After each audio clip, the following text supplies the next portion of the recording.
Budget season in New York City and another potential showdown brewing between the mayor and the city council.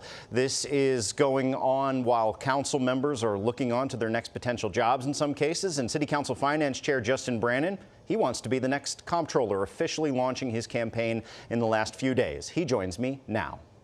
And hi, council member, congratulations on your campaign launch. Not a surprise, but you're, of course, running for comptroller. No stranger to the city's finances as the powerful council finance chair. So comptroller is supposed to be this financial watchdog of the city. It audits agencies. It manages pensions. Enough of me speaking. What would you do as comptroller? Thanks, Henry. Thanks so much for having me. Yeah, look, I've spent the last 3 years as chair of the council's finance committee, where I help oversee the negotiations for the largest municipal budget in the world. It's a $115 billion budget. I'm running for controller because New York City has become completely unaffordable for working families and for working people. And I believe that the best tool we have in our arsenal to make this city more affordable is that $115 billion budget. You know, the tabloids will have you thinking that rich people are leaving the city. It's not true. Working families are leaving the city because they can't afford to live here anymore. And I think certainly over the next 4 years, with whatever fresh hell Donald Trump is going to be sending our way, the way that we build a firewall around this city to protect ourselves and protect our neighbors is by how we allocate our money. So, you know, the last 3 years I've been fighting every day for every dime of taxpayer dollars to make sure that they're allocated properly and efficiently. I've stood up to the mayor, speaking truth to power, and we've had a lot of budget wins in the city council under the leadership of Speaker Adams, and I'd love to continue that service into the controller's office. Nobody knows the city budget better than I do. So you've talked about this sort of natural back and forth with your current role and the mayor, and in fact the role of the comptroller as set up in the charter is often viewed as a check on the mayor, both financially and as far as policy. So let's get into it. What do you think of Mayor Adams saying publicly he would not criticize President Trump? I think it's insane. I think this is not a moment for, if you have nothing nice to say, don't say it at all. Donald Trump has showed us who he is. And when someone shows you who they are, you need to believe them. And Donald Trump has basically vowed to enact revenge on our city, which would include, you know, hurting people who voted for him, right? People who voted for Donald Trump in New York will now also be punished if he does enact revenge on our city. Look, I come from Southern Brooklyn.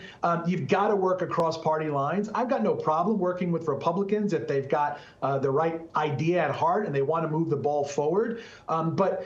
You know, and I understand why the mayor of the largest city in the world wants to work with the president, but I think the mayor is actually more focused on something else, probably trying to get a pardon because of his criminal issues. And I'm worried because I don't think right now what we need is a red carpet and rose petals for this president. I think we need a guardian at the gate to make sure that we're protecting New Yorkers. So it's very concerning that the mayor is basically saying, look, if he's got criticism for Donald Trump, he's just going to send him a text message. He's not going to speak up against him. That's not what New Yorkers want to hear. New Yorkers want to see a fighter. They want to see a guardian at the gate, and they want to make sure that they've got someone who's protecting New Yorkers at this really, really crucial time. So even before President Trump got in office and the mayor had legal troubles, I think it'd be fair to say current comptroller Brad Lander and Mayor Adams often found themselves at odds. What is your opinion on the working relationship that they had? Did it, maybe right now is not fair, but maybe even a year ago, did it strike the right balance? Was it productive enough? That's a great question. I don't think that the controller's office, look, the job is to be ultimately a check on the mayor and to audit the city agencies to make sure that that taxpayers are seeing an efficient return on their investments. But you don't have to be antagonistic. I would love to have a partnership with the mayor, the next mayor, so that when I'm auditing these agencies and that we're trying to find money and root out waste and fraud, or we're trying to find money for shared priorities, that we can do that as partners. So look, the controller's job ultimately is to be a budget watchdog and to protect taxpayer money. So I can either shame the mayor by finding money like we have, you know, with the migrant crisis where, you know, the forecast that they were saying the city was broke and that the migrant crisis was going to bankrupt the city. We all know now that that was not true and that the city council was right all along, that those figures that they were putting out there were completely overblown and that we were seeing cuts both enacted and threatened that had a real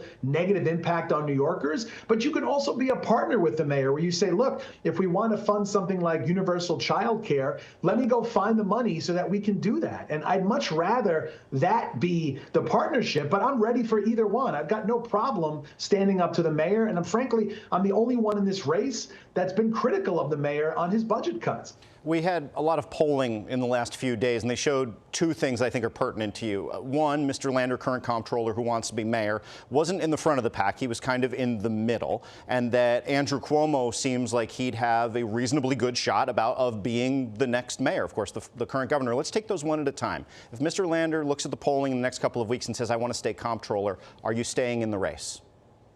I have no plans of dropping out of this race. I think Brad Lander is all in. I don't think he's turning back now. I think he's all in for mayor. But I have no plans in dropping out. I'm running for controller, and that's what I plan to do.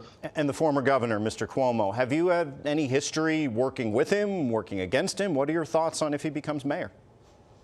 I mean, look, it's very, very early. I think the former governor getting into the race would really be an earthquake and shake things up. But it's still super early, right? It's the end of January now. We need to see how things shake out. And I'm looking forward to that. I'm a voter too, right? So I'm watching all these folks who are running to be my next mayor, and I want to see their platforms. But as of right now, I think the former governor is just teasing with running. If and when he jumps in, then we'll have to make a decision. A quick one on this current budget cycle. I mean, we saw all the back and forth over who thought there was going to be this amount of money. The mayor said less last time. You said more. As you mentioned, it turns out there was more. Credit where credit is due. That being said, are we going to see that this time, or are we going to see this sort of cuts versus no cuts, argument again?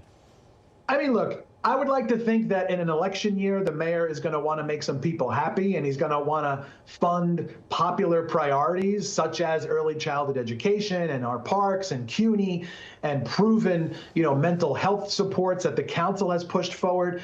So we're hopeful. We don't want a protracted, ugly, bloody budget fight, right? The council wants to see our shared priorities put forward and funded, and then we would be happy to pass the budget tomorrow if the mayor was willing to recognize those priorities. But in this first draft of the budget that was put out last week, the preliminary budget, there's a lot of stuff missing in that budget. So we're going to have a fight. But if we can all agree that 2 and 2 equals 4, and that the tax revenue, it is what it is, and the tax receipts are what they are, then I think we can get this done. But the council's not going to stop fighting until we see our priorities reflected.